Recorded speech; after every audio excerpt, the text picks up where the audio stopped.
Thank you for watching the Electronic Playground podcast. I have Stephen and Melanie with me here today. They are from Butte Horizon Detox, and they just have an incredible story, and I wanted to give you guys a chance to get to know them. I'm Melanie Murphy. I'm the CEO of Butte Horizon Detox. I have worked in this industry for many years now. Prior to owning the facility that we're currently with, we have both worked at other facilities and also have a hospital customer service background. Okay. Yeah, I'm Steve Murphy, the president of Butte Horizon Detox, and my experience is mainly in recovery. I've worked in all different aspects of the field and was a sober living manager. I was a director of admissions and really loved helping people, found my passion there. I owned a billing company, and we decided to finally do the whole giving back thing and helping people where we're really passionate about. And that's where we're at now. Well, that's amazing. And so you two actually met in the industry. Correct. You could say that. Yeah. I was in the campfire. I lost my job that day. I worked for Feather River Hospital, and so I applied for every single job that you could possibly imagine, and I got a call to come in for an interview. Did not know what the company was, didn't know what the position was, just know that obviously they liked my resume. So I went in on a Wednesday, I interviewed with their CEO on Friday, I started on Monday. I was the executive assistant to the CEO of a treatment program, and on Tuesday, they told me I was working with him. He was a contractor who was in Florida. So I was in a California-based facility, and he was in Florida doing all of the medical claims billing. So they kind of matched us up right from the start. So you guys had like a long distance work relationship in the beginning. And I was very scared of her in the very beginning. I thought she was actually taking my job. Okay.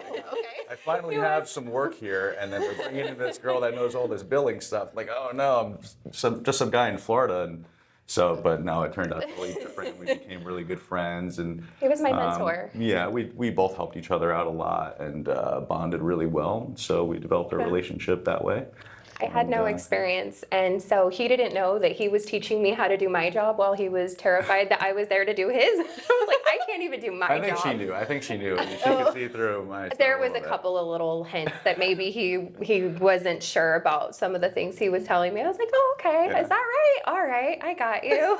So, but it was, he was definitely my greatest asset in learning this industry. He unlocked everything for me. I wouldn't have gotten through even the first couple of weeks without him. And wow. I think he was the first person I called on the day I was going to quit the industry entirely. And he's like, no, don't do that. No, please don't stop. And you guys have been together about 6 years now. Mm-hmm. And so something that's more unique is you guys actually, with your background, you guys came together and started your own business. Yes. Yeah.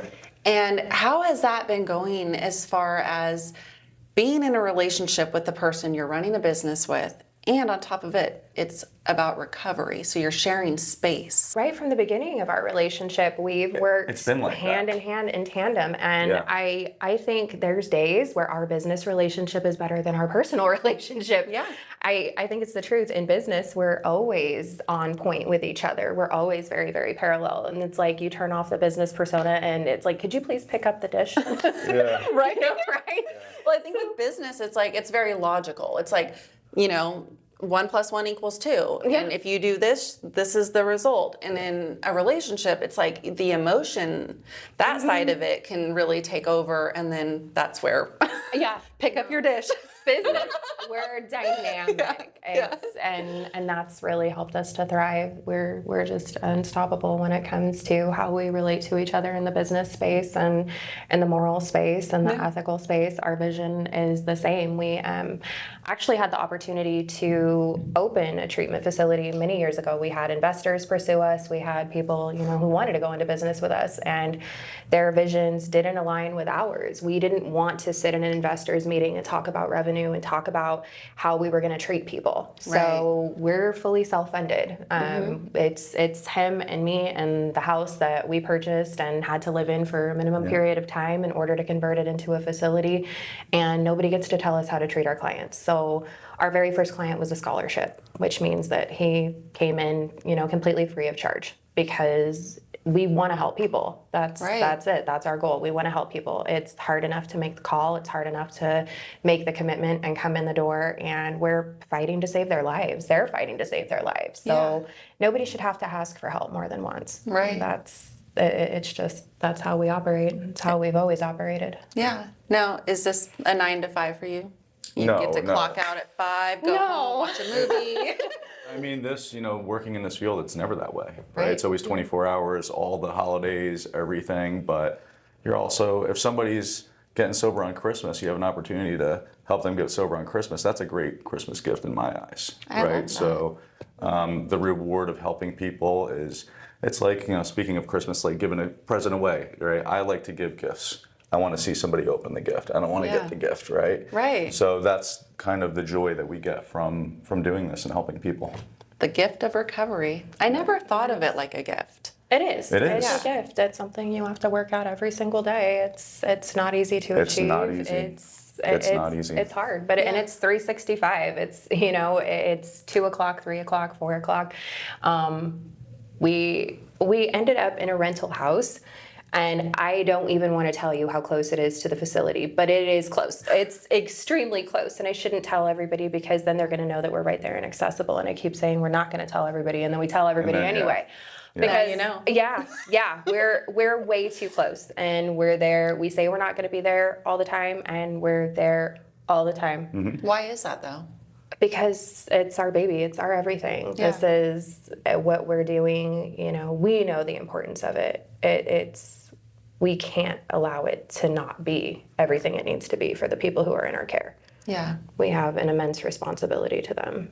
Now, earlier you were telling me that when you meet people, you meet them at their worst. Right. What does that do to you as a human when you look at someone and you're like, wow, like these people are at their most vulnerable place? How does that make you feel?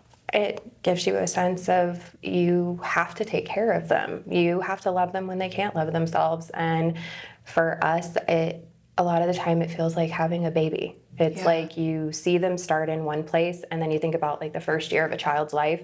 And that's how quickly you watch this person evolve and change and come back to life. Oh, wow. So it's incredible to see them, just from start to when they exit our program. And then we, God willing, we stay in touch and we get to hear about how they go through life, what happens next.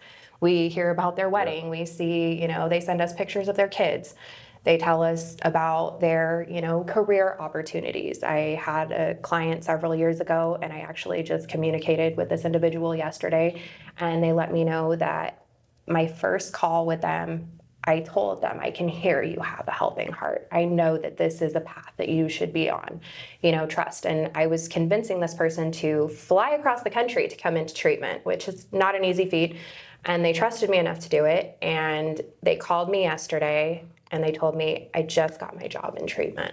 I'm pursuing my counseling degrees now. And I'm a case manager. And it's like, wow. And they're like, and I wouldn't have been here if you wouldn't have told me. And they're then helping others. Yeah. So not like they just went and got a job. Like they didn't just go to Walmart and they're a checker. They actually got a job in a field where they're then helping.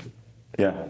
Most people in treatment, they're looking at the people that are working there and they're saying to themselves, you get to go home, you get to go home, right? And they want to, right? You're feeling a lot of depression, anxiety, empathy. All of a sudden you want to be around family, right? You're not feeling good.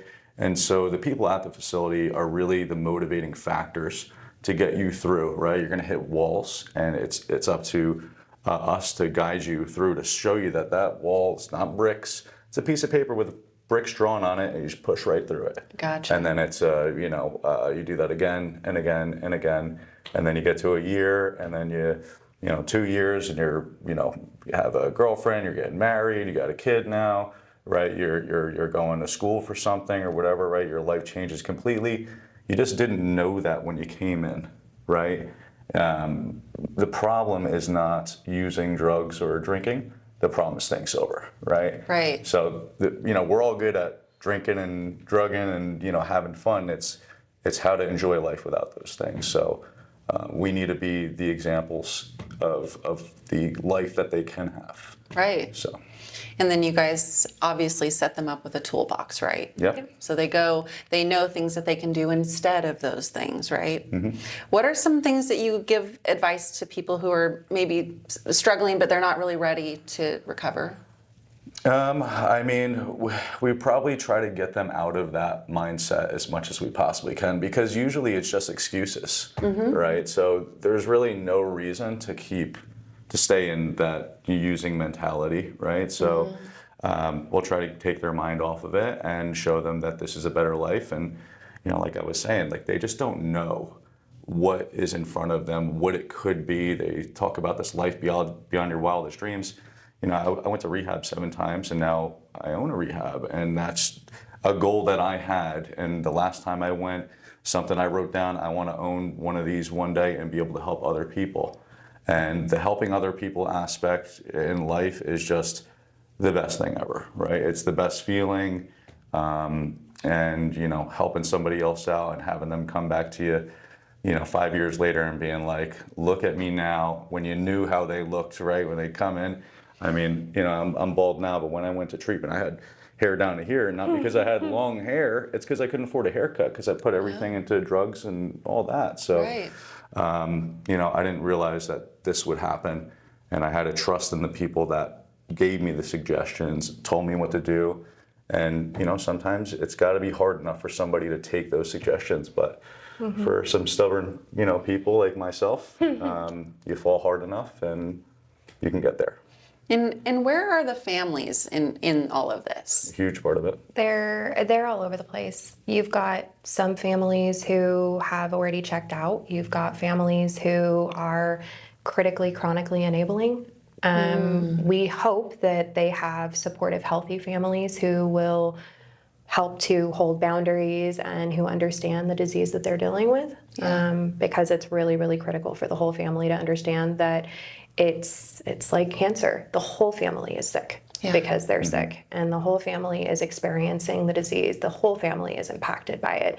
I've yet to meet somebody who's active in their addiction who is not impacting others unless they are completely out on their own, which was, I think, the case for him when he was finally able to recover. His whole family was gone.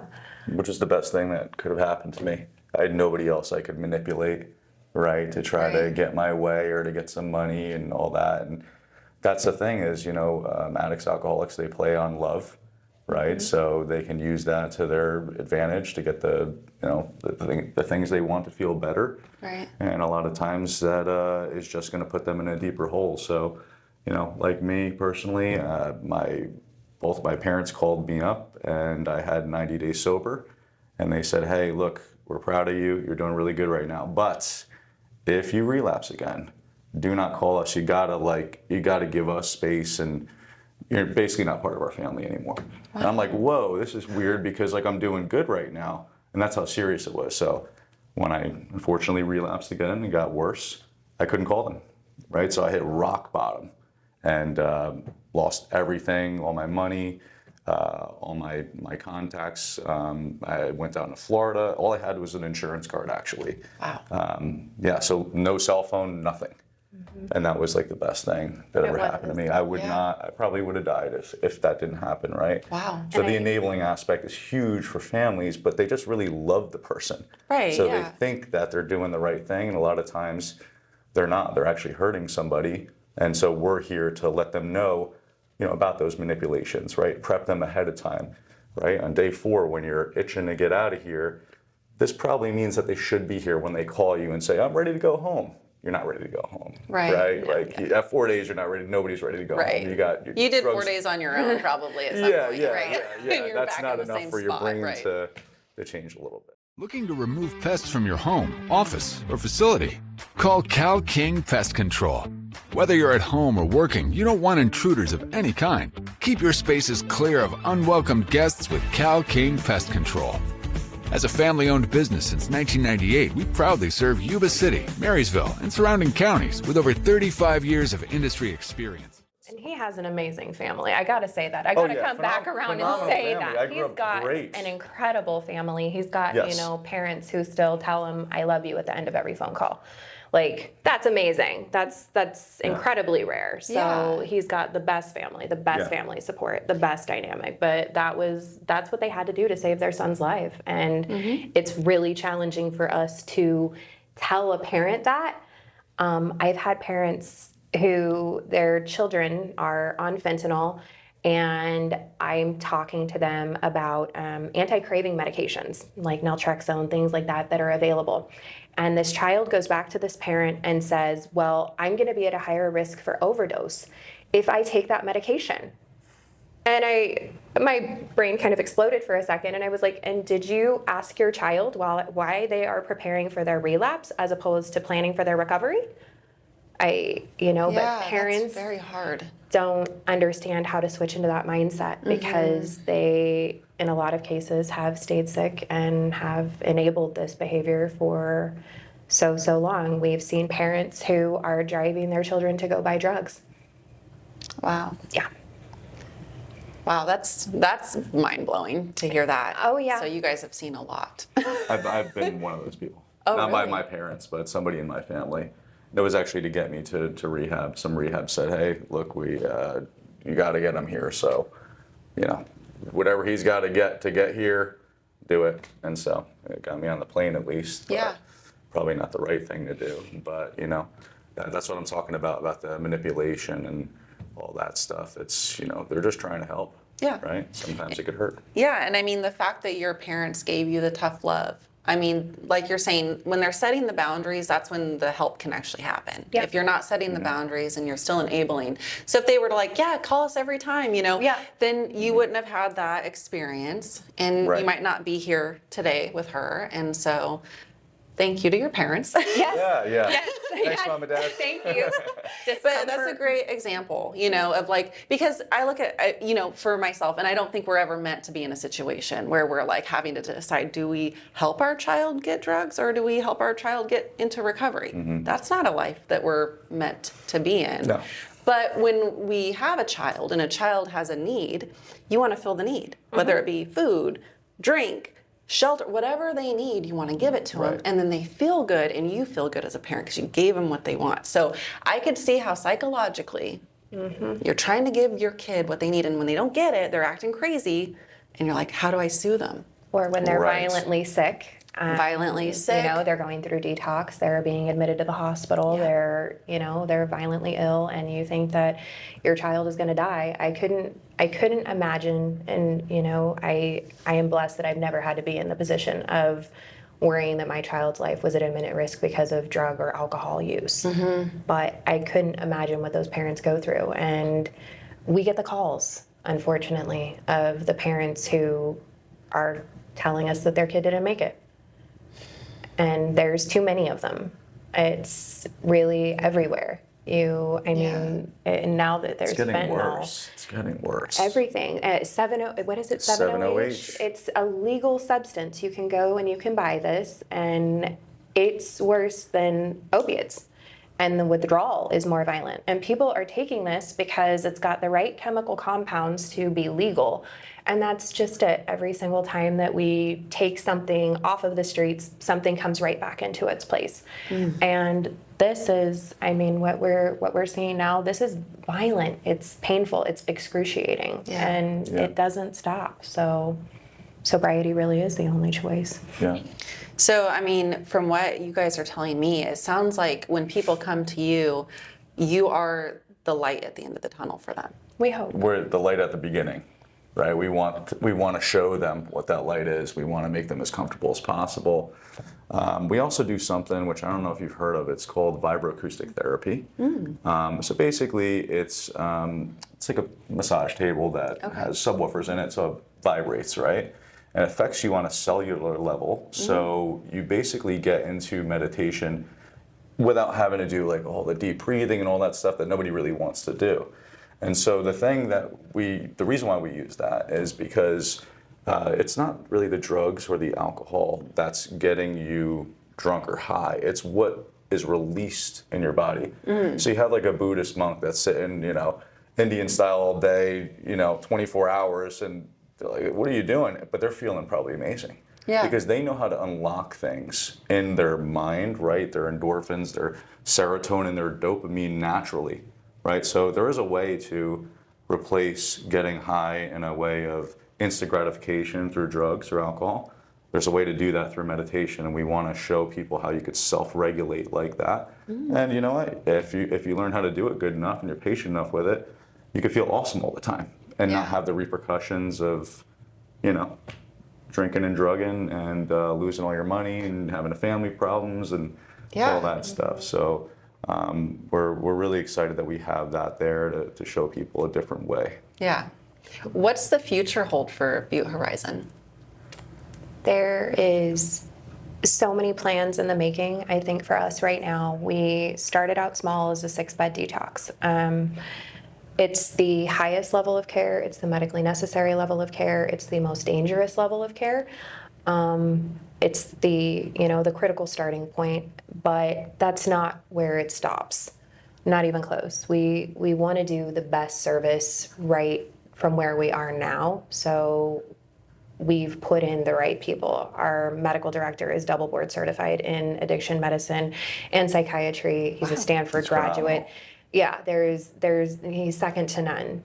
We've hired staff who have a collective of over 70 years in the field. So we have the right people, the right tools to start people on this path. And, with God willing, we will expand into other levels of care. I don't know what that will look like, but I think for us right now, our main priority is doing a good job with what we have. Building trust, building just a good focusing brand. on the best treatment we could possibly do right now, and be cutting edge and look at the new ways of doing things if possible. Not everybody's open to the same things that were not, they were exposed to many years ago, and so we're always doing research and trying to find new ways to help people. Well, and there's probably not like a one size fits all, right? Not at all. No, exactly. My story is my story. Somebody else has a different story. Yeah. But at the end of the day, you're dealing with emotions, right? That's what you're dealing with. You're dealing with emotions, negative self-talk, low self-esteem, all of that. These are all reasons why you're using. So the goal in the long run is to get you to fix those things, to get rid of those resentments that are holding you back, right? So that's more further into treatment. Really what we just want to do is get you through to the next step safely, because the first 5 days, that's where your mind's going to go crazy on you, because you feel horrible. Yeah. Right? So our goal is to make you feel as good as possible, right? So you're medicated properly, and we're supportive of you, we're nourishing you. It's a very, very comfortable facility. We even went out of our way to make sure that the beds were extremely comfortable. And queen size. Oh. Not So queen that size makes a beds. difference. We don't want anybody to have an excuse to say, you know what, I'm going to go back out and use, right? They should be as comfortable as possible, but we're also going to keep them on track, keep them motivated, and share our experience, strength, and hope with them. And hopefully, see those people grow, and hopefully they take the right suggestions, and hopefully they end up working for us one day. That'd be a great thing, right? Right. Get your stuff together and come back and show other people how you did it. That's Be how an it goes. inspiration to others. Absolutely. Yeah. How do people get the recovery from you? Is it like they have to pay out of pocket? Is it insurance? Like, how does that work?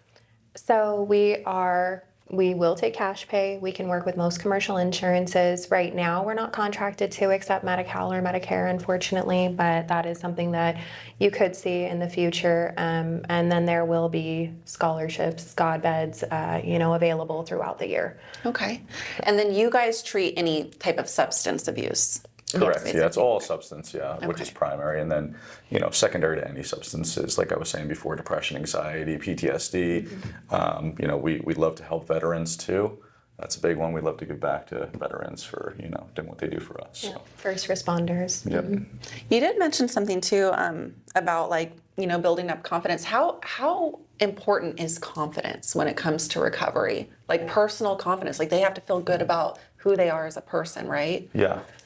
So That goes into the whole self-esteem thing, right? Pretty much everybody coming in is not who they really are. They're trying to be somebody else, and that's the problem. They have a hard time being themselves, right? So you're masking it with drugs and alcohol to feel a different way, right? If you felt good all the time, right, you would be confident in yourself. So Right.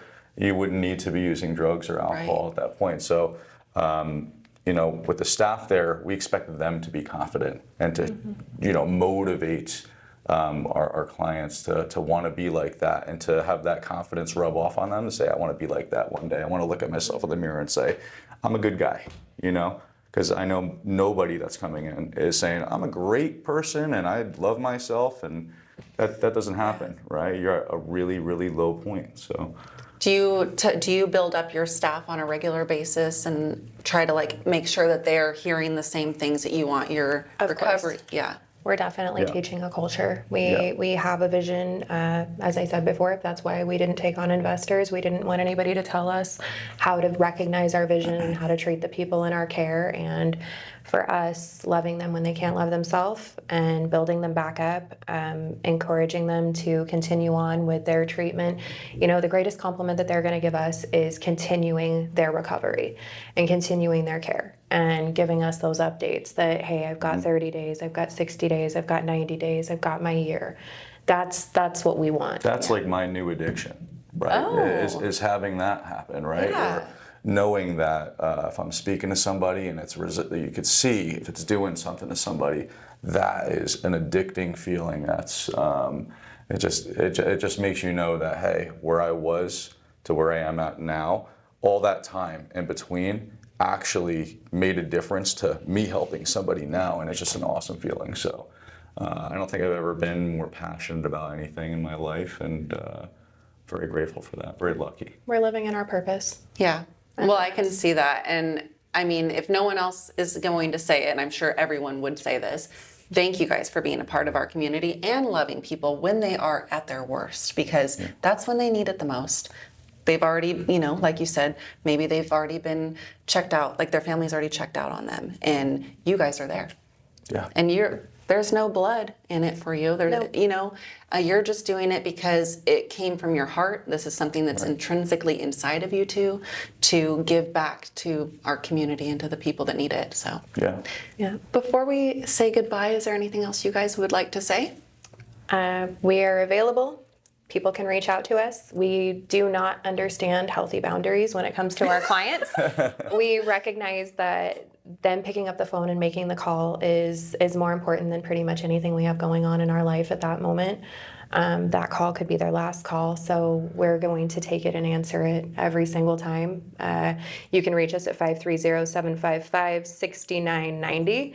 Call or text anytime. We're here. We'd love to help. No judgment. And even if we're not the right fit for you, we can provide resources that are. Awesome. So we're always willing to help in one way or another, however we can. Thank you very much for having us. Yes. And I just Thank hope you. that somebody that's listening to this podcast actually resides with them, that this touches them some way, or if they know somebody else, right?